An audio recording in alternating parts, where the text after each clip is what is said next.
Hello everyone, welcome back to our channel. आप सभी का इस यूट्यूब प्लेटफॉर्म पे स्वागत है। मेरा नाम है प्रतिभा। तो जो स्टूडेंट यूजीसी नेट जून की तैयारी कर रहे हैं उनके लिए आज की क्लास होगी। तो पेपर 1 के लिए तो आप सभी लोगों के लिए जरूरी है कि भाई पेपर 1 की तैयारी करें। पेपर 2 तो सबका अपना अपना सब्जेक्ट होता है, वो अलग रहेगा। तो होम साइंस की तो हम लगातार कर ही रहे हैं, साथ में पेपर 1 को भी कर रहे हैं। तो ये जो चीजें हैं ये मैं यूनिट वाइज चीजें करवा रही हूँ। आज जो मैं क्वेश्चन पूछूंगी, जिस टॉपिक से क्वेश्चन आएंगे वो होंगे आपके UGC university and other higher education institute से। यहाँ से क्वेश्चन पूछे जाएंगे और यहाँ से क्वेश्चन कई बार पूछे गए हैं और पूछे जाने की उम्मीद भी है, राइट। तो यहाँ पे पेपर 2 के साथ साथ पेपर 1 को भी हम कंप्लीट करते जा रहे हैं लगातार। अभी तक हमने रिसर्च, टीचिंग एप्टीट्यूड और भी बहुत सारे क्वेश्चंस किए हैं और ये लगातार सेशन आपका जून तक चलता रहेगा जब तक आपका एग्जाम हो नहीं जाता है, ठीक है। एग्जाम की डेट हालांकि आप सभी को पता चल गई होगी, 25 जून से 29 जून तक है। जो टेंटेटिव डेट थी उसमें हल्का सा बदलाव किया गया है। होम साइंस का पेपर आपका 26 को है। तो पेपर 1 तो आप सभी के लिए कंपलसरी है, चाहे आपका सब्जेक्ट कोई भी हो, ठीक है, कुछ भी हो सब्जेक्ट आपका, सभी स्टूडेंट के लिए इक्वली इंपॉर्टेंट है। तो यहाँ पे भी बिल्कुल भी स्किप मत कीजिएगा, क्लास लास्ट तक देखिएगा। एक एक क्वेश्चन आपके लिए काफी हेल्पफुल हो सकता है और ये क्वेश्चन आपके एग्जाम में देखने को मिल सकते हैं। तो यहाँ पे चलिए स्टार्ट करते हैं आज का सेशन। और अगर आज का सेशन आप सभी को पसंद आए तो लाइक शेयर सब्सक्राइब जरूर करिएगा, बेल आइकन जरूर प्रेस कर लीजिएगा ताकि इन फ्यूचर में नोटिफिकेशन आता रहे आपके पास। और यहाँ पे हम आज 50 क्वेश्चन करेंगे जो कि आपके पेपर 1 में 50 क्वेश्चन पूछे जाते हैं, ठीक है। चलिए स्टार्ट करते हैं आज की क्लास। पहला क्वेश्चन है, आप सभी के सामने देखिएगा और बताइएगा आंसर क्या होगा, ठीक है। मेरे साथ साथ आप भी सभी लोग आंसर करते जाइएगा, तभी आपको चीजें याद रहेंगी परमानेंट। सो देखिएगा यहाँ पे क्वेश्चन है कि निम्नलिखित में से किस आयोग ने यूजीसी की स्थापना की सिफारिश की और यह विश्वविद्यालय शिक्षा आयोग के रूप में भी जाना जाता है। यानी which of the following commissions recommended the establishment of UGC and is also known as university education commission, right. So question आपने देख लिया। आपके ऑप्शंस इस प्रकार हैं, राधा कृष्णा आयोग, मुदलियार आयोग, सी है वर्धा आयोग और डी है कोठारी आयोग। तो आज के सेशन में जो हम प्रश्न करने वाले हैं वो हर तरीके के प्रश्न आज के सेशन में इंक्लूड है, यानी आपको इजी भी मिलेंगे, मॉडरेट में मिलेंगे और टफ भी मिलेंगे, ठीक है। तो यहाँ पे अगर आप इन क्वेश्चनों को अच्छे से कर लेते हैं लगातार प्रैक्टिस के माध्यम से, आपको टॉपिक वाइज पढ़ने की ज्यादा जरूरत नहीं पड़ने वाली है, राइट। तो यहाँ पे बात करें इसके राइट आंसर की, तो राइट आंसर आपका करेक्ट कौन सा होगा? ऑप्शन पहला, यानी राधा कृष्णन आयोग। यानी राधा कृष्णन आयोग 1948 से 1949, ठीक है। तो ये आपका करेक्ट आंसर है। बढ़ते हैं नेक्स्ट क्वेश्चन की ओर और नेक्स्ट क्वेश्चन आपसे पूछा गया है, ठीक है। क्वेश्चन है कि निम्नलिखित द्वारा बनारस हिंदू विश्वविद्यालय की स्थापना की गई थी, ठीक है। तो यहाँ पे आपके ऑप्शन है लाला लाजपत राय, बी है पंडित मदन मोहन मालवीय, सी है महात्मा गांधी और डी है ज्योतिबा फूले। तो यहाँ पे क्वेश्चन देखिए कि बनारस हिंदू विश्वविद्यालय की स्थापना की गई थी। देखिएगा प्रश्न और बताइएगा किस महापुरुष के द्वारा की गई थी, ठीक है। किस महापुरुष द्वारा बनारस हिंदू विश्वविद्यालय की स्थापना की गई थी? सो करेक्ट आंसर इज ऑप्शन आपका बी, पंडित मदन मोहन मालवीय, ठीक है। ऑप्शन जो बी है वो आपका क्या होगा? राइट आंसर होगा। चलिए बढ़ते हैं नेक्स्ट क्वेश्चन की ओर। तो पूछा गया आपसे कि निम्नलिखित में से यूजीसी अधिनियम की कौन सी धारा यानी कौन सा सेक्शन विश्वविद्यालय शिक्षा के समन्वय और शिक्षण, परीक्षा और अनुसंधान के मानकों के अनुरक्षण के बारे में है? क्वेश्चन एक दो बार पढ़ लिया करिए, अभी आपके पास समय है, आराम से 2 बार क्वेश्चन रिलैक्स होकर पढ़िए। तो which of the following section of the UGC act deals with the coordination of university education and the maintenance of standard of teaching, examination and research, right. So आपके ऑप्शन इस प्रकार हैं, धारा 12 यानी section 12, section 15 और section 25, और D है आपका इनमें से कोई नहीं। एक ऑप्शन आपको जरूर ऐसा मिलेगा जिसमें लिखा होगा इनमें से कोई नहीं। तो इन 3 ऑप्शनों में से आप बताइएगा इसका करेक्ट आंसर क्या है, या फिर आपको लग रहा है कि इनमें से कोई भी करेक्ट आंसर नहीं है। तो देखिएगा प्रश्न ध्यान से, और आपको ऐसे ही प्रश्न देखने को मिलेंगे एग्जाम में। ये भी आपके 10 मार्क्स के होते हैं, तो लगातार आपको भी यहाँ पे थोड़ा सा ध्यान देने की जरूरत है। और इनमें आपको बहुत ज्यादा डीप थ्योरी क्लासेस नहीं लेनी चाहिए। यहाँ पे अगर आप प्रैक्टिस के माध्यम से भी अगर इसको कर लेते हैं तो भी आपका सही रहेगा, ठीक है। तो यहाँ पे अगर मैं करेक्ट आंसर की बात करूं, सो आपका जो करेक्ट आंसर होगा वो होगा आपका सेक्शन 12 यानी धारा 12, ठीक है। चलिए नेक्स्ट पूछा गया है आपसे कि निम्नलिखित में से किस राज्य में सबसे अधिक केंद्रीय विश्वविद्यालय हैं? दिल्ली, उत्तर प्रदेश, ए और बी दोनों, या फिर उपरोक्त में से कोई नहीं। तो आपको बताना है किस राज्य में सबसे अधिक केंद्रीय विश्वविद्यालय है, यानी सेंट्रल यूनिवर्सिटी है। ठीक है, तो यहाँ पे राइट आंसर की बात करूं तो हालांकि आप सभी जानते होंगे, आपका दिल्ली, ऑप्शन पहला। ठीक है, सेंटर की बात की गई ना, इसलिए आपका दिल्ली आया। निम्नलिखित में से कितने विश्वविद्यालय केंद्रीय विश्वविद्यालय अधिनियम 2009 के अंतर्गत स्थापित किए गए थे? यानी कितनी यूनिवर्सिटी केंद्रीय विश्वविद्यालय यानी सेंट्रल यूनिवर्सिटी 2009 के अंतर्गत स्थापित किए गए थे? अधिनियम मतलब एक्ट के तहत। तो how many of the following universities were established under the central universities act 2009? Correct, आपके ऑप्शंस हैं 12, 16, 40 और 43। ठीक है, तो देखिएगा इसका करेक्ट आंसर क्या होगा। 50 क्वेश्चन हमें करने हैं, तो बहुत थोड़ा सा स्लो नहीं चलते हैं, थोड़ा फास्ट तरीके से चलते हैं ताकि हम 50 क्वेश्चन कर पाए। आपके पेपर 1 में 50 क्वेश्चन पूछे जाते हैं, इसलिए हम 50 क्वेश्चन लेके आए हैं। तो इसको एक मॉक टेस्ट की तरह ही दीजिएगा, जैसे आप मॉक टेस्ट देते हैं। बस यहाँ पे मैं टाइम कोई नई बाउंडेशन लगा रही हूँ, आप जितना समय तक क्वेश्चन कर सकते हैं कर लीजिए, वहां पे आपको टाइम से करना पड़ेगा। तो यहाँ पे मैं करेक्ट आंसर की बात करूंगी, तो करेक्ट आंसर होगा आपका ऑप्शन बी यानी 16। ठीक है, ऑप्शन जो बी है 16, ये आपका क्या होगा, करेक्ट आंसर होगा। ठीक है, नेक्स्ट नेक्स्ट नेक्स्ट नेक्स्ट निम्नलिखित में से विश्वविद्यालयों के किस वर्गीकरण के अंतर्गत सबसे अधिक विश्वविद्यालय आते हैं? मतलब किस विश्वविद्यालय के वर्गीकरण के अंतर्गत सबसे ज्यादा विश्वविद्यालय आते हैं, ये आपसे पूछा गया है। तो आपके ऑप्शन है केंद्रीय विश्वविद्यालय, राज्य विश्वविद्यालय, डीम्ड विश्वविद्यालय या फिर निजी विश्वविद्यालय, यानी central university, state university, deemed university या फिर प्राइवेट यूनिवर्सिटी। तो किस यूनिवर्सिटी के तहत सबसे अधिक यूनिवर्सिटी आती हैं, ये आपको बताना है। सो यहाँ पे अगर मैं करेक्ट आंसर की बात करूंगी तो आपका स्टेट यूनिवर्सिटी यानी राज्य विश्वविद्यालय के अंतर्गत सबसे अधिक विश्वविद्यालय आते हैं। ठीक है, चलिए नेक्स्ट है निम्नलिखित में से कौन से विश्वविद्यालय अपने केंद्रीय परिसर में ही शिक्षा प्रदान करते हैं? यानी कौन से ऐसी यूनिवर्सिटी है जो अपने यानी कैंपस में ही क्या करती है, एजुकेशन प्रोवाइड करती है, ये आपको बताना है।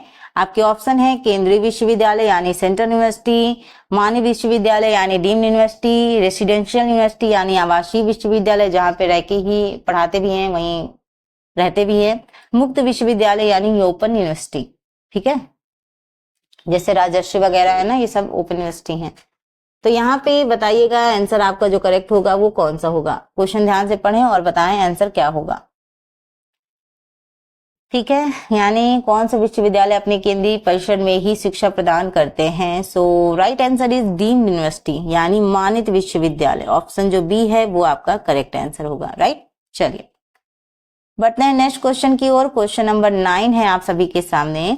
निम्नलिखित में से कौन सी एजेंसी इंदिरा गांधी राष्ट्रीय मुक्त विश्वविद्यालय द्वारा वित्त पोषण करती है? यानी कौन सी यूनिवर्सिटी इंदिरा गांधी राष्ट्रीय मुक्त विश्वविद्यालय द्वारा वित्त पोषण करती है? ठीक है, आपके ऑप्शन है विश्वविद्यालय अनुदान आयोग यानी यूनिवर्सिटी ग्रांट कमीशन, बी है मानव संसाधन विकास मंत्रालय यानी ministry of human resource development, C है बोथ यानी ए और बी दोनों करेक्ट हैं, या डी है उपरोक्त में से कोई नहीं।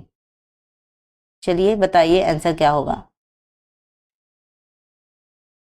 यानी which of the following agencies fund Indira Gandhi national open university?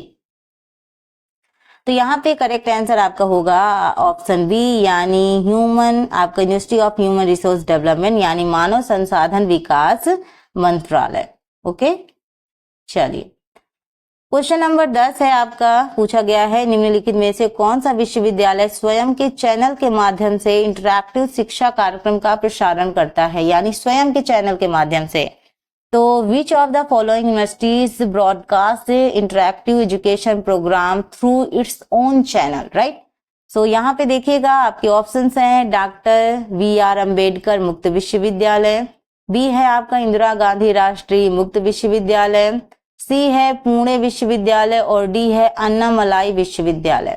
तो एक बार फिर से प्रश्न को देख लीजिए कि कौन सा विश्वविद्यालय अपने स्वयं के चैनल के माध्यम से इंटरैक्टिव शिक्षा कार्यक्रमों का प्रसारण करता है। करेक्ट। तो यहाँ पे बताएंगे इसका राइट आंसर क्या होगा। सो राइट आंसर आपका होने वाला है ऑप्शन बी, यानी इंदिरा गांधी राष्ट्रीय मुक्त विश्वविद्यालय, यानी Indira Gandhi national open university. ठीक, करेक्ट हुआ। अगर ये क्लासेस अच्छी लग रही हों तो बीच बीच में लाइक का बटन भी दबाते रहें ताकि मुझे भी थोड़ा सा खुशी महसूस हो, है ना। और लोगों को भी इस चैनल से जोड़ लीजिए ताकि वो लोग भी इस सेशन का लाभ उठा सके, उनको भी मतलब यहाँ से कुछ चीजें मिल पाए। और अच्छा भी होता है, जितना ज्यादा आप चीजें शेयर करते हैं उतना बेस्ट होता है। ठीक है, यहाँ पे बात करें क्वेश्चन की, तो राष्ट्रीय महत्व के संस्थान उच्च शिक्षा में ऐसे संस्थान होते हैं जो कि किसी राज्य या क्षेत्र में छात्रों को विशिष्ट कौन सा प्रदान करने के लिए महत्वपूर्ण भूमिका निभाते हैं, यानी विशिष्टता प्रदान करने के लिए कौन सी भूमिका निभाते हैं, निम्नलिखित में से इनको यह प्रतिष्ठित स्थान कौन प्रदान करता है। एक बार मैं इस चीज को फिर से करेक्ट कर देती हूँ। ठीक है, यहाँ पे आपका जो क्वेश्चन पूछा गया है वो ये पूछा गया है कि राष्ट्रीय महत्व के संस्थान, ठीक है, उच्च शिक्षा में ऐसे संस्थान होते हैं जो किसी राज्य, ठीक है, जो किसी राज्य या क्षेत्र में छात्रों को विशिष्ट कौशल, यहाँ पे कौन सा नहीं होगा, यहाँ पे कौशल होगा। ठीक है, इसी वजह से गड़बड़ हो रही है।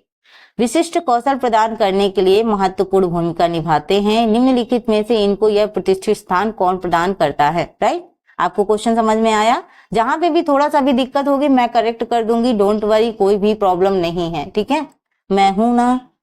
ऑप्शन पहला है विश्वविद्यालय अनुदान आयोग, बी है आपका संसद का अधिनियम, ठीक है, एक्ट ऑफ पार्लियामेंट, सी है आपका अखिल भारतीय तकनीकी शिक्षा परिषद, और डी है उपरोक्त सभी। ठीक, तो यानी यूनिवर्सिटी ग्रांट कमीशन, और बी है आपका एक्ट ऑफ पार्लियामेंट, सी है आपका all India council of technical education, और डी है ऑल ऑफ द अबव। अब आपको बताना है इसका जो करेक्ट आंसर होगा वो क्या होगा।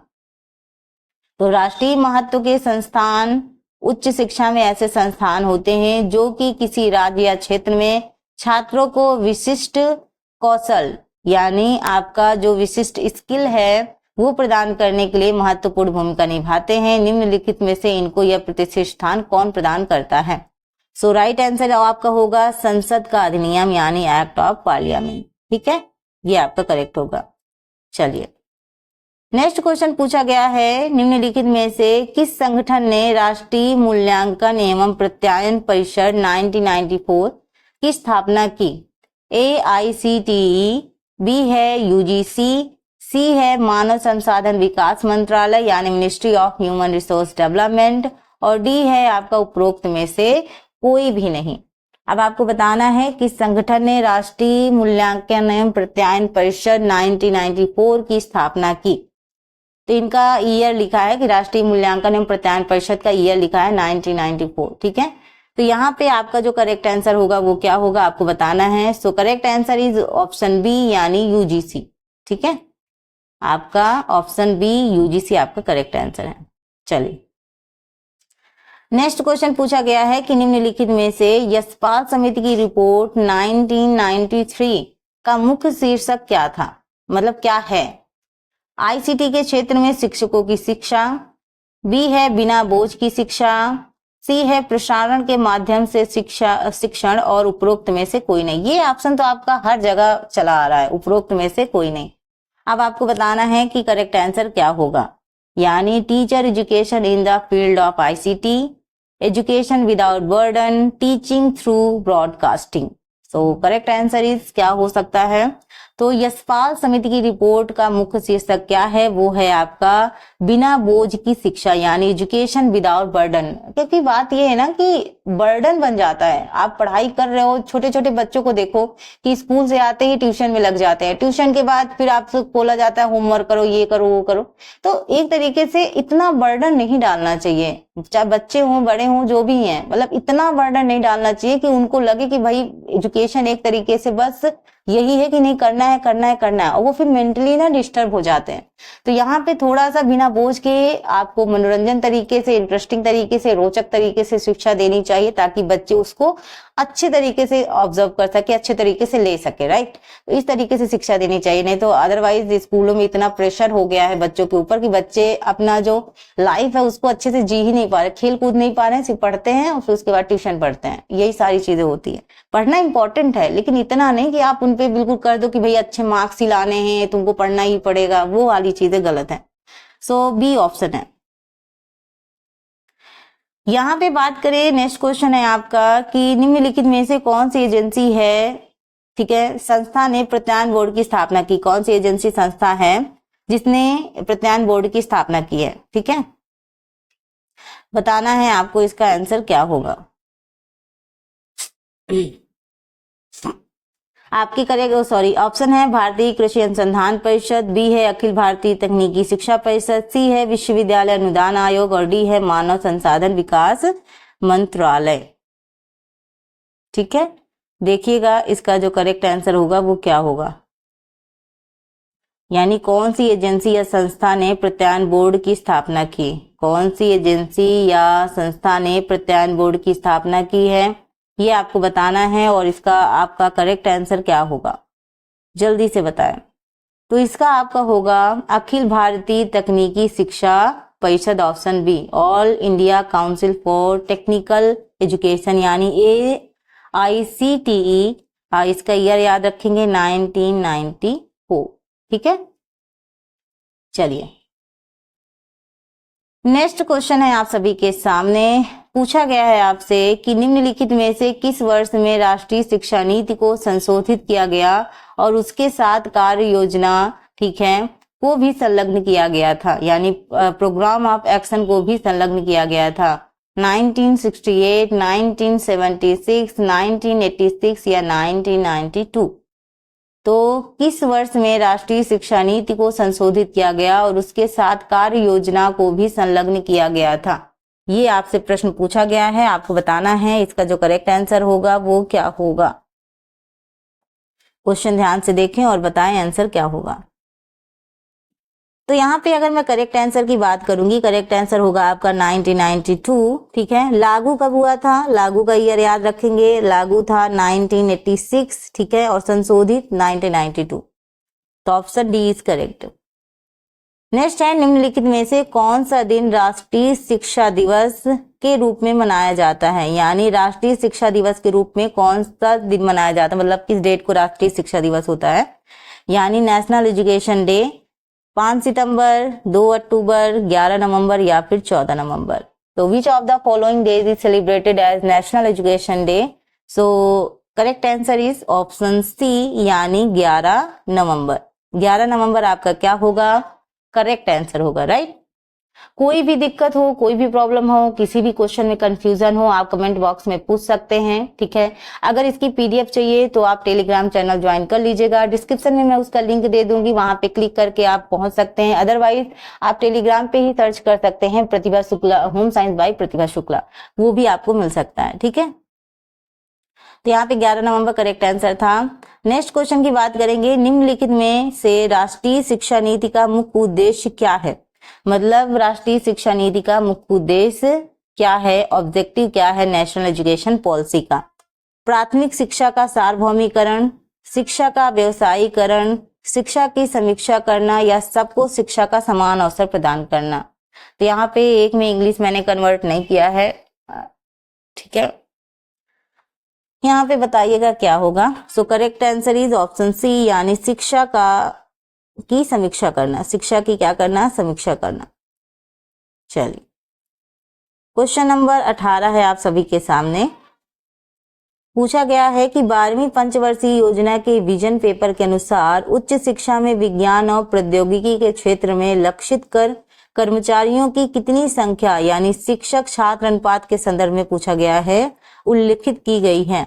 तो अनुपात आपको बताना है 1:10, 1:15, 1:20 या फिर 1:30। तो 12वीं पंचवर्षीय योजना के हिसाब से आपको बताना है, ठीक है। तो यानी according to the vision paper of the आपका 12th 5-year plan, which is the number of targeting staff in term of teacher education ratio, मतलब आपका जो शिक्षक छात्र अनुपात है इसके हिसाब से in the field of science and technology in higher education. So correct आपका होने वाला है ऑप्शन बी यानी 1:15। ठीक है, ये आपका करेक्ट आंसर है। चलिए नेक्स्ट क्वेश्चन नंबर 19 है आप सभी के सामने। पूछा गया है कि कुछ अल्प अवधि कार्यक्रमों के अलावा शिक्षकों के प्रशिक्षण के लिए अकादमी की स्टाफ कॉलेज की स्थापना की गई जो कि मूल रूप से प्रस्तुत करते हैं। ठीक है, यानी apart from some short term programme the academy staff college was established for the training of teachers which basically offer. Options हैं आपके विषय विशेष रिफ्रेशर कोड यानी सब्जेक्ट स्पेसिफिक रिफ्रेशर कोर्सेज। ठीक है, बी है आपका सामान उन्मुखीकरण कार्यक्रम। ठीक है, और डी सी है आपका दोनों यानी ए और बी दोनों करेक्ट है, और डी है आपका उपरोक्त में से कोई नहीं। एक बार फिर से आप क्वेश्चन ध्यान से देखें। पूछा गया है कुछ अल्प अवधि कार्यक्रमों के अलावा, ठीक है, उनके अलावा पूछा गया है शिक्षकों के प्रशिक्षण के लिए अकादमी की स्टाफ कॉलेज की स्थापना की गई जो कि मूल रूप से प्रस्तुत करते हैं। सो पहला तो आपका करेक्ट है विषय विशेष रिफ्रेशर कोड यानी सब्जेक्ट स्पेसिफिक रिफ्रेशर कोर्सेज। ठीक है, और बी भी आपका करेक्ट है यानी समान उन्मुखीकरण कार्यक्रम यानी बैगेज ओरिएंटेशन प्रोग्राम। सो आपका जो राइट आंसर है वो आपका होगा करेक्ट सी यानी बोथ ए एंड बी दोनों आपके करेक्ट हैं। ठीक है, सी आपका करेक्ट होगा।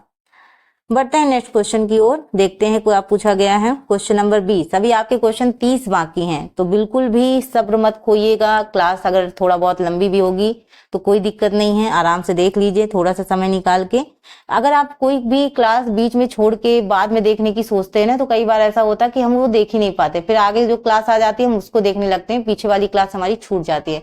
इसलिए थोड़ा सा समय निकाल के आप पूरी क्लास देखा करिए। क्वेश्चन है आपका निम्नलिखित में से ऐसी कौन सी समिति है जो स्वतंत्रता के बाद भारत सरकार द्वारा महिलाओं की शिक्षा के लिए गठित की गई है। ठीक है, यानी स्वतंत्रता के बाद भारत सरकार द्वारा महिलाओं की शिक्षा, ठीक है, यानी वुमेन एजुकेशन के लिए गठित की गई है। आपके ऑप्शन है डॉक्टर राधा कृष्णन आयोग, मुदलियार आयोग, श्री प्रकाश समिति या फिर डॉक्टर दुर्गाबाई देशमुख समिति। क्या होगा इसका करेक्ट आंसर?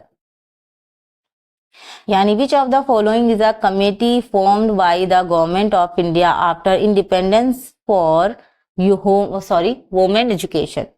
ठीक, सो करेक्ट आंसर आपका है डॉक्टर दुर्गाबाई देशमुख समिति। ठीक है, डॉक्टर दुर्गाबाई देशमुख समिति, option D is correct. Next है निम्नलिखित में से संविधान का कौन सा अनुच्छेद अल्पसंख्यक वर्ग को अपनी पसंद के संस्थानों को स्थापित करने उनके प्रशासन के लिए अधिकारों का वर्णन करता है। ऑप्शंस हैं आपके आर्टिकल यानी अनुच्छेद 21 का ए, अनुच्छेद 30 का ए, ऑप्शन सी अनुच्छेद 32 और डी है उपरोक्त में से कोई नहीं, यानी आर्टिकल 21 का ए, आर्टिकल 30 का 1 और आर्टिकल 32। क्या होगा?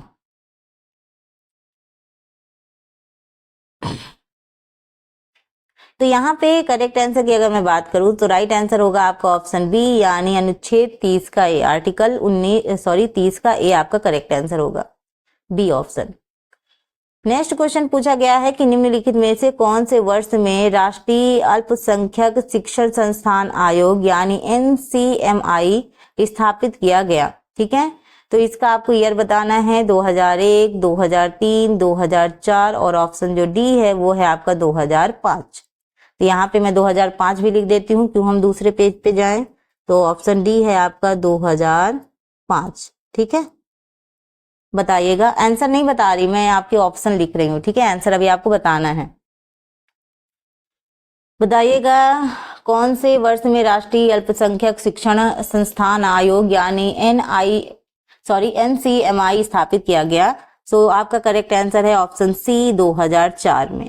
ठीक है, ऑप्शन सी आपका करेक्ट होगा 2004। ठीक, नेक्स्ट क्वेश्चन 23 पूछा गया है कि निम्नलिखित में से संयुक्त राष्ट्र की ऐसी कौन सी विशेष एजेंसी है जो बौद्धिक संपदा अधिकारों से संबंधित है।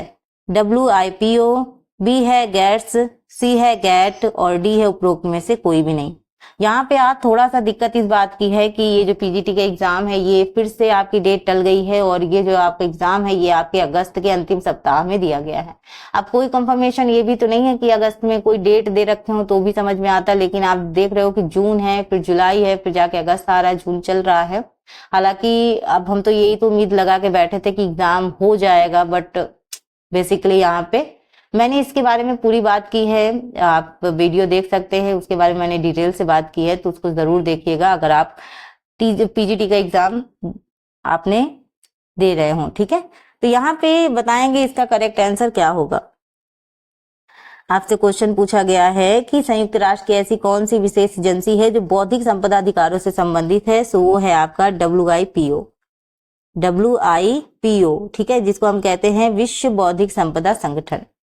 चलो नेक्स्ट 24 क्वेश्चन है आपके सामने, पूछा गया है निम्नलिखित में से कौन से विश्वविद्यालय को वर्ष 2013 में केंद्रीय विश्वविद्यालय का दर्जा दिया गया है। तो 2013 में केंद्रीय विश्वविद्यालय का दर्जा दिया गया है। आपके ऑप्शन है पंजाबी विश्वविद्यालय, बी है उस्मानिया विश्वविद्यालय, सी है नालंदा विश्वविद्यालय या फिर डी है इंदिरा गांधी राष्ट्रीय जनजाति विश्वविद्यालय। तो 2013 में केंद्रीय विश्वविद्यालय का दर्जा दिया गया है। आपका जो राइट आंसर होगा वो है आपका नालंदा विश्वविद्यालय, ऑप्शन सी। ठीक है, तो नालंदा विश्वविद्यालय के साथ साथ एक विश्वविद्यालय और याद रखिएगा, वो है राजीव गांधी राष्ट्रीय विमानन विश्वविद्यालय। ये भी विश्वविद्यालय को 2013 में विश्वविद्यालय का दर्जा दिया गया है केंद्रीय विश्वविद्यालय का, तो इसको भी आप याद रखेंगे। बाकी ऑप्शन सी करेक्ट है।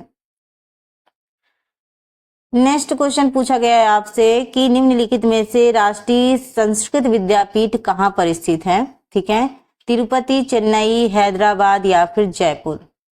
तो निम्नलिखित में से राष्ट्रीय संस्कृत विद्यापीठ कहाँ पर स्थित है। अभी आपके 25 क्वेश्चन बाकी हैं, तो लास्ट तक बने रहिएगा। 25 क्वेश्चन जो आने वाले क्वेश्चन है वो भी काफी इंपॉर्टेंट है, आप देखेंगे खुद। यहाँ पे करेक्ट आंसर की बात करें सो राइट आंसर आपका होगा तिरुपति। ठीक है, आंध्र प्रदेश तिरुपति, ये आपका क्या होगा, करेक्ट आंसर होगा।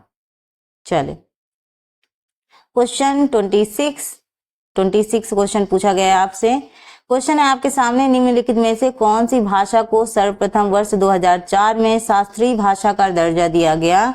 ऑप्शन है आपके, पहला संस्कृत, बी है तमिल, सी है हिंदी और डी है मलयालम। तो कौन सी भाषा को सर्वप्रथम वर्ष 2004 में शास्त्रीय भाषा का दर्जा दिया गया है, ये आपसे पूछा गया है। प्रश्न ध्यान से देखें और बताएं इसका करेक्ट आंसर क्या होने वाला है। ठीक है, तो 2004 में शास्त्रीय भाषा का दर्जा दिया गया है, so correct answer is option B Tamil. ठीक है, तमिल। चले निम्नलिखित में से किस परियोजना का वित्त पोषण विश्व बैंक द्वारा किया जाता है। यानी किस परियोजना का जो वित्त पोषण है वो किसके द्वारा किया जाता है, विश्व बैंक द्वारा किया जाता है। आपके ऑप्शन है तकनीकी शिक्षा गुणवत्ता सुधार कार्यक्रम, बी है तकनीशियन शिक्षा परियोजना और सी है उपरोक्त दोनों और डी है उपरोक्त में से कोई नहीं। ठीक है, बताइएगा। यानी which of the following project is founded by the world bank के द्वारा वित्त पोषित किया गया। तो यहाँ पे आपको बताना है इसका जो करेक्ट आंसर होगा वो क्या होगा। क्वेश्चन ध्यान से देखें और फिर बताएं इसका राइट आंसर क्या होगा। तो यहाँ पे राइट आंसर है आपका उपरोक्त दोनों, यानी बोथ, यानी तकनीकी और तकनीशियन शिक्षा आयोग, ये आपका दोनों सही है। ठीक, क्वेश्चन नंबर 28 पूछा गया है आपसे, निम्नलिखित में से कौन सी परिषद को वर्ष 2013 में भंग कर दिया गया है। दूरस्थ शिक्षा परिषद यानी DEC यानी डिस्टेंस एजुकेशन काउंसिल, बी है राष्ट्रीय शिक्षक शिक्षा परिषद यानी NCTE यानी national council for teacher education, C है राष्ट्रीय शैक्षिक अनुसंधान और प्रशिक्षण परिषद यानी NCERT यानी national council of educational research and training और डी है आपका राष्ट्रीय मूल्यांकन एवं प्रत्यायन परिषद यानी NAAC यानी नेशनल असेसमेंट एंड एरिड्रेशन काउंसिल। बताइएगा आंसर क्या होगा। यहाँ पे देखिएगा, इनकी देखो सभी की फुल फॉर्म भी दे रखा है एक तरीके से, तो आपको बताना है इसका करेक्ट आंसर क्या है कि कौन सी परिषद को वर्ष 2013 में भंग कर दिया गया है। करेक्ट आंसर क्या होगा? तो यहाँ पे बात करें तो आपका जो है ऑप्शन ए दूरस्थ शिक्षा परिषद यानी डिस्टेंस एजुकेशन काउंसिल, ये आपका करेक्ट होगा। नेक्स्ट आपका है निम्नलिखित में से किस संवैधानिक संशोधन के अंतर्गत शिक्षा को समवर्ती सूची में स्थानांतरित किया गया था? मतलब शिक्षा को समवर्ती सूची यानी समवर्ती सूची में जिसमें राज्य और केंद्र दोनों बना सकते हैं चीजें, उसको बोलते हैं समवर्ती सूची का विषय। तो यहाँ पे आपका ऑप्शन है 42वें संविधान संशोधन द्वारा, 73वें या फिर 74वें या फिर उपरोक्त में से कोई नहीं। तो आपका जो एजुकेशन है उसको समवर्ती सूची में स्थानांतरित किया गया था किस अमेंडमेंट के तहत? तो वो है आपका 42, ठीक है, 42वें, ठीक, करेक्ट आंसर ए है। क्वेश्चन नंबर 30, निम्नलिखित में से यूजीसी के संकाय सुधार कार्यक्रम, ठीक है, का मुख्य उद्देश्य क्या है? अतिरिक्त शिक्षकों की नियुक्ति करना, ठीक है, बी है संकाय को अनुसंधान उन्मुक्त बनाना, सी है भौतिक आधारित संरचना में सुधार और डी है उपरोक्त में से कोई नहीं। बताइएगा यूजीसी के संकाय सुधार कार्यक्रम का मुख्य उद्देश्य क्या है, यानी फैकल्टी इंप्रूवमेंट प्रोग्राम का जो मुख्य ऑब्जेक्टिव है वो क्या है? यहाँ पे आपको बताना है करेक्ट आंसर क्या होगा। तो करेक्ट आंसर आपका होगा उपरोक्त में से कोई नहीं, ऑप्शन डी। पहली बार ये आंसर आपका सही हुआ है ना। हम लोग हमेशा इस ऑप्शन को देखते हैं लेकिन कभी सही नहीं होता, इस बार बेचारा सही हो गया। चलो, इसको भी खुशी मिल गई होगी, नहीं? चलो यहाँ पे देखते हैं कि निम्नलिखित में से महात्मा गांधी अंतर्राष्ट्रीय हिंदी विश्वविद्यालय कहाँ पर स्थित है? नई दिल्ली, जयपुर, पोरबंदर या फिर Wardha? Mahatma Gandhi international Hindi university located कहाँ पे है? सो करेक्ट आंसर वर्धा, ठीक है, ऑप्शन डी करेक्ट है। चलिए नेक्स्ट है आपका निम्नलिखित में से किस वर्ष में केंद्रीय शिक्षा सलाहकार बोर्ड की स्थापना की गई? आपके ऑप्शन हैं 1925, 1857, 1956, 1992। बताइएगा केंद्रीय शिक्षा सलाहकार बोर्ड की स्थापना की गई, आपको बताना है। इसका जो करेक्ट आंसर है वो क्या होगा? CABE, CABE। यहाँ पे करेक्ट आंसर क्या होगा स्टूडेंट्स? राइट आंसर आपका होगा, ये देखो दिखा हुआ है, कहाँ गया करेक्ट आंसर? ऑप्शन ए यानी 1925, ये आपका क्या होगा? करेक्ट आंसर होगा। ठीक, आंसर मैंने दे रखा है नीचे। नेक्स्ट है आपका निम्नलिखित में से किस वर्ष में इंदिरा गांधी राष्ट्रीय मुक्त विश्वविद्यालय इग्नू स्थापित किया गया था? आपके ऑप्शन है 1985, 1988, 1991 या फिर 1992। तो इंदिरा गांधी राष्ट्रीय मुक्त विश्वविद्यालय इग्नू स्थापित किया गया था। आपका जो करेक्ट आंसर होगा वो क्या होगा, आपको बताना होगा, जल्दी से बताइएगा। सो आंसर आपका दिया हुआ है यहाँ पे, देखो ऑप्शन ए दिया हुआ है 1985, ठीक है, ये आपका करेक्ट आंसर है। चलिए बढ़ते हैं नेक्स्ट प्रश्न की ओर। निम्नलिखित में से किस वर्ष में मानव संसाधन विकास मंत्रालय सृजित किया गया? सृजित लिख दिया गया भाई, हिंदी में बहुत गड़बड़ी है, सृजित किया गया था, सृजित भी लिखा भी होगा कहीं, ठीक, तो यहाँ पर सृजित किया गया था। तो 1972, 1980, 1985 या फिर 1991, किस वर्ष मानव संसाधन विकास मंत्रालय सृजित किया गया था, ये आपसे पूछा गया है। तो correct answer is option C 1985। चलिए, सरकार ने किस वर्ष उच्च शिक्षा में सफल नामांकन अनुपात 30% बढ़ाने का लक्ष्य निर्धारित किया है? 2015, 2020, 2025 और 2030। आजकल टारगेट ही सबसे ज्यादा ये है। आप जानते हैं कि बहुत स्टूडेंट गवर्नमेंट स्कूल में कम ही जाना पसंद करते हैं। अब देखो यहाँ पे गवर्नमेंट में सुविधा ऐसा नहीं है कि नहीं होती है, सारी सुविधाएं हैं, किताबें, खाने पीने की हर सुविधा है, और टीचर भी आपके क्वालिफाइड होते हैं भाई, टेट सीटेट सब क्वालिफाइड हैं, सुपर टेट क्वालिफाइड हैं, वो आपको पढ़ा रहे हैं, ठीक है। जो कि प्राइवेट में ऐसा नहीं है कि प्राइवेट में सारे एजुकेटेड ही पढ़ाते हों, कुछ ऐसे भी होते हैं ग्रेजुएशन करने के बाद पढ़ाना शुरू कर देते हैं। तो यहाँ पे जब आपको पता है कि गवर्नमेंट में क्वालिफाइड टीचर पढ़ाते हैं फिर भी बच्चे जाना पसंद नहीं करते, तो रीजन सबसे बड़ा क्या है? रीजन आप समझ रहे होंगे क्या रीजन है सबसे बड़ा? मतलब सारी सुविधाएं हैं, हर चीज है, माहौल की गड़बड़ है। माहौल ऐसा बच्चों को मिल नहीं पाता है जिससे बच्चा और ज्यादा इंप्रूवमेंट कर सके। गवर्नमेंट में दिक्कत ये है, सैलरी अच्छी मिलती है, टीचर एजुकेटेड हैं, स्कूल अच्छा रहता है, बट स्कूल बहुत कम ही ऐसे हैं बहुत ज्यादा अच्छे होते हैं।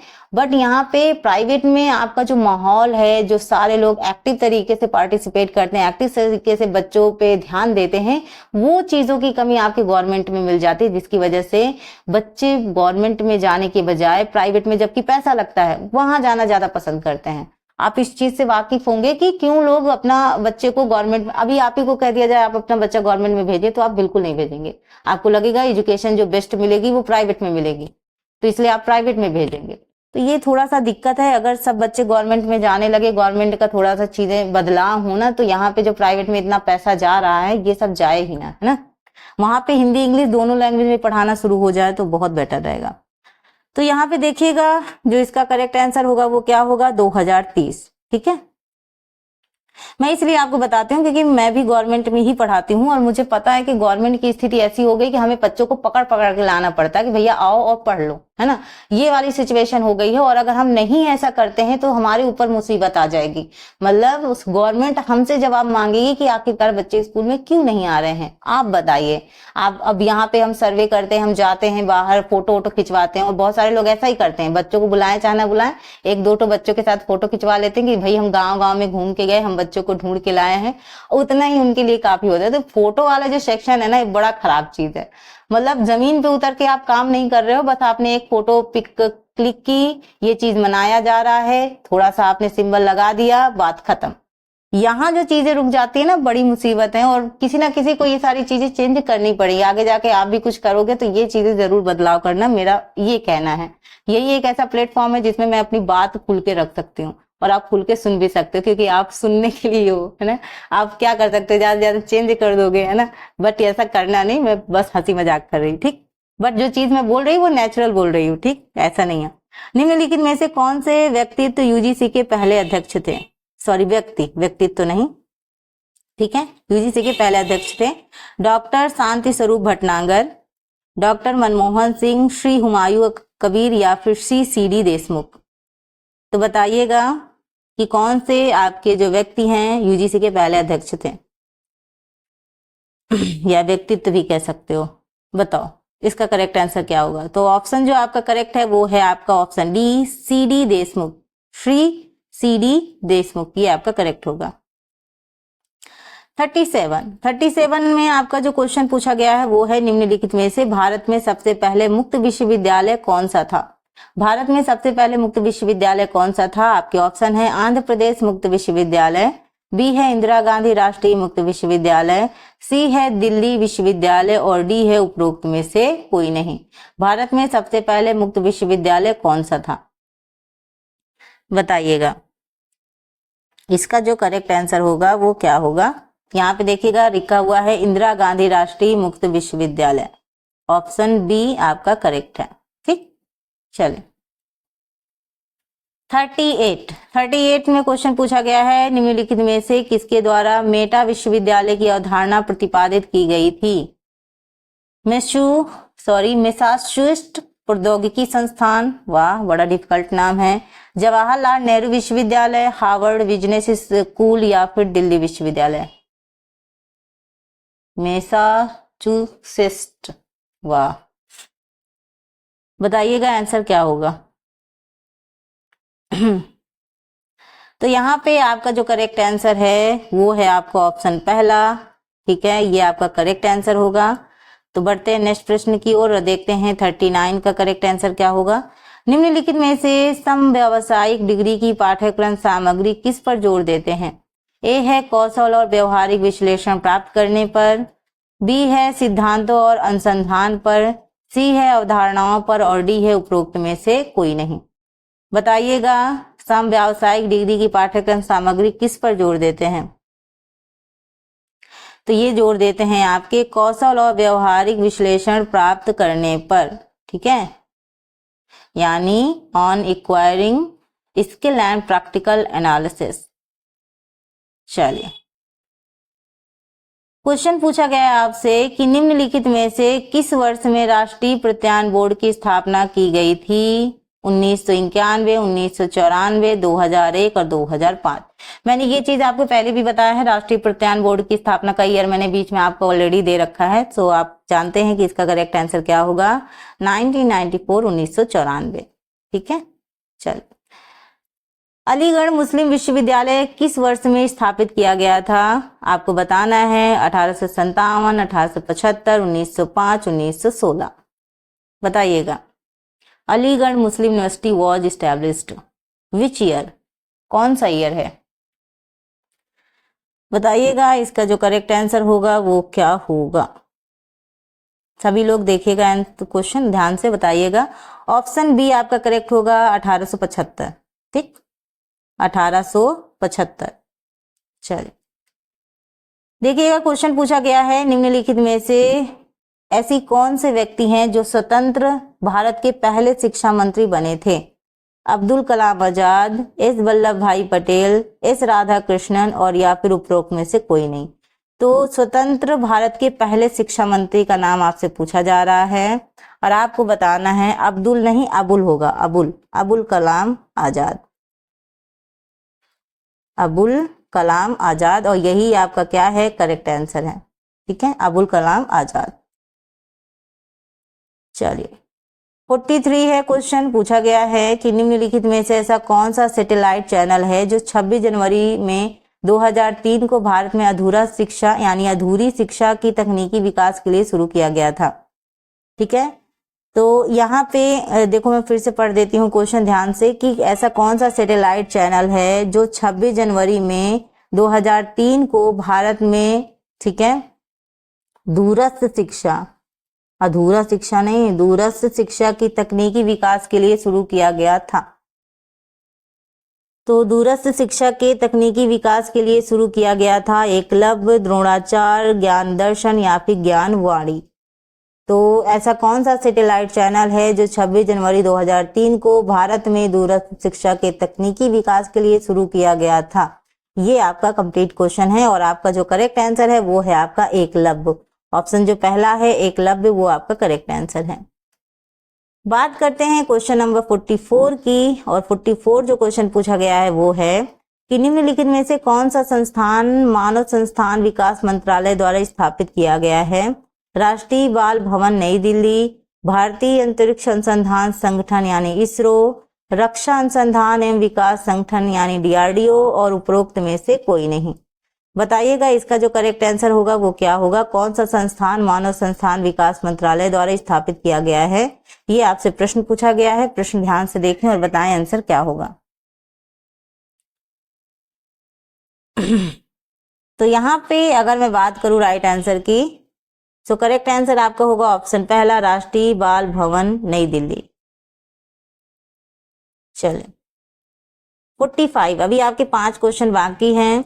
निम्नलिखित में से शिक्षक एवं प्रशिक्षण राष्ट्रीय मिशन का मुख्य उद्देश्य क्या है? छात्र नामांकन, ठीक है, यहाँ पे बी होगा, ठीक है, BCD कर लो। शिक्षा गुणवत्ता, महिला शिक्षा, उपरोक्त सभी, यानी आपका student enrolment, quality of education, women education या फिर ऑल ऑफ द अबव। बताइएगा इसका जो करेक्ट आंसर है वो क्या होगा? तो यहाँ पे आपका जो करेक्ट आंसर है वो है आपका उपरोक्त सभी, यानी आपका इसमें स्टूडेंट एनरोलमेंट भी आता है, क्वालिटी ऑफ एजुकेशन और वुमेन्स एजुकेशन सभी आपके इन्वॉल्व है।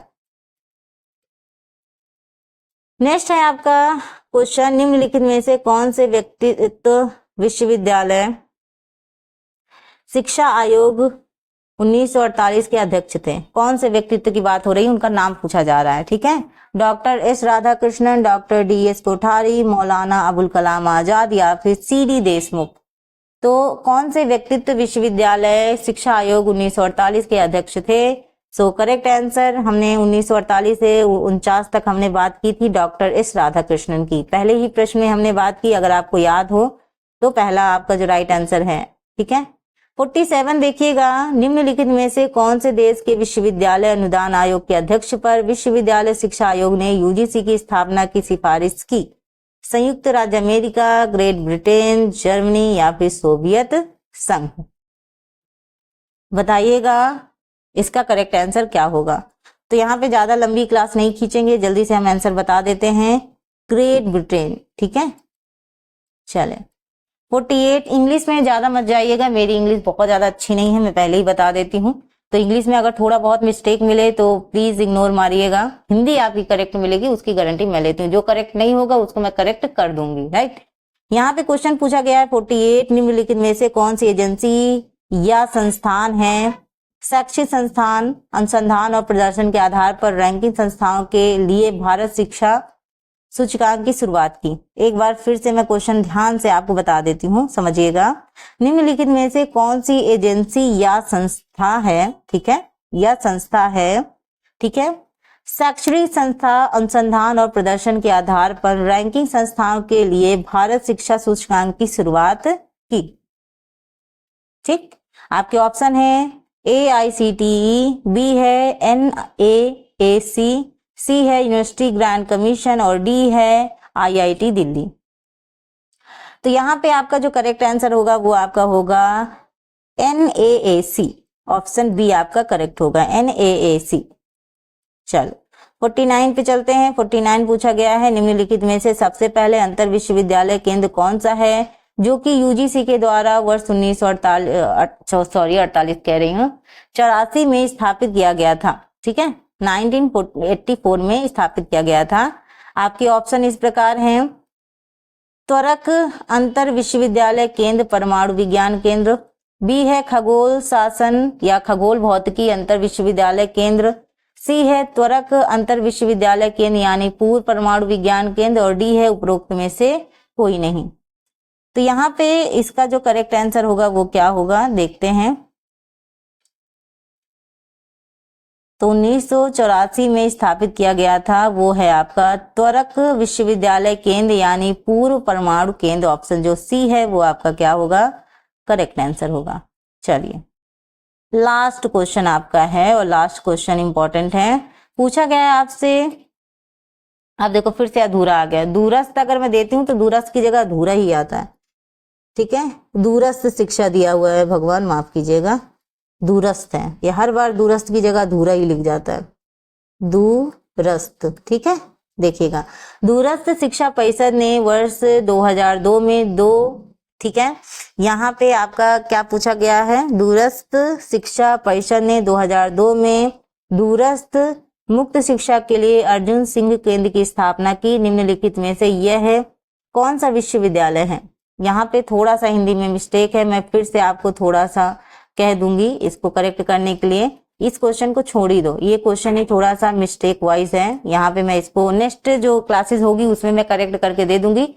अगर आप सुनना चाहते हो इसका आंसर तो मैं एक बार फिर से करेक्ट करके बोल देती हूँ, आप सुन सकते हो कि पूछा गया था कि दूरस्थ शिक्षा परिषद ने वर्ष 2002 में दूरस्थ एवं मुक्त शिक्षा के लिए अर्जुन सिंह केंद्र की स्थापना की। निम्नलिखित में से यह कौन सा विश्वविद्यालय है, ये पूछा गया था। तो इसका जो करेक्ट आंसर है वो है जामिया मिलिया इस्लामिया विश्वविद्यालय, राइट।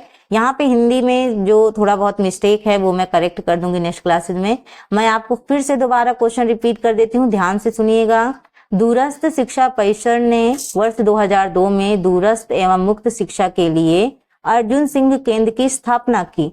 तो पूछा गया है कि निम्नलिखित में से ये कौन सा विश्वविद्यालय है, तो वो है आपका जामिया मिलिया इस्लामिया विश्वविद्यालय, राइट। तो यहाँ पे इसको थोड़ा सा छोड़ ही दो, जहाँ पे बहुत ज्यादा दिक्कत हो, बहुत ज्यादा कंफ्यूजन हो, उनको करना ही नहीं चाहिए, ठीक है। सो ये रहे आज के आपके 50 क्वेश्चन। आई होप आप सभी को आज का सेशन पसंद आया होगा। जहाँ पे थोड़ा बहुत मिस्टेक थी वो मैंने करेक्ट कर दी है, बाकी कोई भी दिक्कत नहीं है, क्वेश्चन में कोई भी प्रॉब्लम नहीं। कई बार होता है कि टाइपिंग में थोड़ा बहुत मिस्टेक हो जाती है, तो आई होप आप समझ सकते हैं। टाइपिंग कोई और कर रहा हो तो समझ में भी आता है, टाइपिस्ट हो कोई, टाइपिंग मेरे द्वारा ही की जा रही है, तो जो भी मेरे से मिस्टेक्स होती हैं उनको मैं खुद ही करेक्ट कर देती हूँ। तो यहाँ पे ये जो सेशन है, ऐसे ही सेशन को अगर आप लगातार देखना चाहते हैं कि आपको हर यूनिट से क्वेश्चन करने को मिले, कई बार क्या होता है एक जगह हमें सारे यूनिट्स नहीं करने को मिलते हैं, हम अलग अलग चैनल पे सर्च करते हैं, अलग अलग चीजें देखते हैं, तब जाके हम चीजें कर पाते हैं। लेकिन यहाँ पे आपके लिए बेस्ट ऑप्शन तो यही है कि आपको एक ही जगह सारी चीजें मिल रही हैं। तो इस जो आपको ऑप्शन मिला है इसको बिल्कुल भी हटाइएगा नहीं। होम साइंस के साथ साथ आप पेपर 1 की तैयारी कर सकते हैं। जिनका सब्जेक्ट होम साइंस नहीं है वो भी आप पेपर 1 देख सकते हैं, सभी के लिए इक्वली इंपॉर्टेंट है। पेपर 1 तो आप सभी लोगों को देना है, कोई ऐसा नहीं है कि आपके एक ही सब्जेक्ट वालों को देना है। तो यहाँ पे पेपर 1 भी आराम से तैयार हो जाएगा, पेपर 2 भी आराम से तैयार हो जाएगा। ये क्लासेस अगर आपको पसंद आई हो, मेरी मेहनत पसंद आई हो, तो इस चैनल से जुड़ जाएं, चैनल को कर लीजिएगा सब्सक्राइब, बेल आइकन प्रेस कर लीजिएगा। इसकी पीडीएफ लेने के लिए आप टेलीग्राम चैनल ज्वाइन कर लीजिएगा और क्लास पसंद आए तो लाइक शेयर जरूर कीजिएगा। Thank you for watching, thank you so much अपना कीमती समय देने के लिए, इस चैनल से जुड़े रहने के लिए आप सभी लोगों का बहुत बहुत धन्यवाद। मिलते हैं अपने नेक्स्ट क्लास में एक नए सेशन के साथ, और एक इम्पॉर्टेंट सेशन ही होगा ये। तो अपना ख्याल रखिएगा, अपने माता पिता का ख्याल रखिएगा। Thank you so much, thank you for watching, thank you, bye bye, bye bye.